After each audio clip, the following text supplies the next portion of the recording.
টানা কয়েক সপ্তাহের বর্ষণ ও উজান থেকে নেমে আসা ঢলে রাজশাহী বাঘা উপজেলার চকরাজাপুর ইউনিয়নের অর্ধেকের বেশি এলাকা এবং গড়গড়ি ইউনিয়নের কিছু গ্রাম পানিবন্দী হয়ে পড়েছে।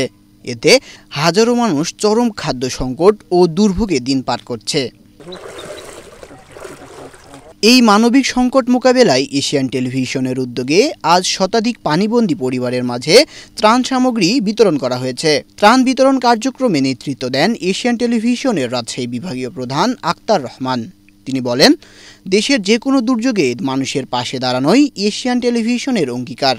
দেশের গণ্ডি পেরিয়ে আন্তর্জাতিক পরিমণ্ডলেও এই চ্যানেল ইতিবাচক ভূমিকা রেখে চলেছে।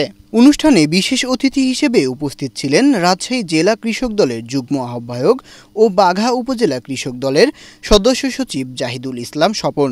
সংক্ষিপ্ত বক্তব্যে তিনি দুর্যোগে অসহায় মানুষদের পাশে দাঁড়ানোর জন্য এশিয়ান টেলিভিশনের প্রতি কৃতজ্ঞতা প্রকাশ করেন।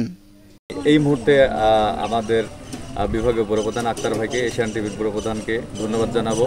এই বলে যে যখন আমাদের যে জায়গাতে আমরা অবস্থান করছি, বাঘা উপজেলা গড়গড়ি ইউনিয়ন খানপুর বাজারের একেবারে দুর্গম এলাকা, যেখানে একটি সরকারি প্রতিষ্ঠান আছে, যে প্রতিষ্ঠানে অসহায় মানুষদের বসবাস, এলাকায় ত্রাণ না পৌঁছার সংবাদ পেয়ে এশিয়ান টিভির পুরপ্রধান আক্তারুজ্জামান ভাই ছুটে এসেছে যে আসলে এই মানুষগুলির কাছে ত্রাণ সঠিকভাবে পৌঁছায়নি।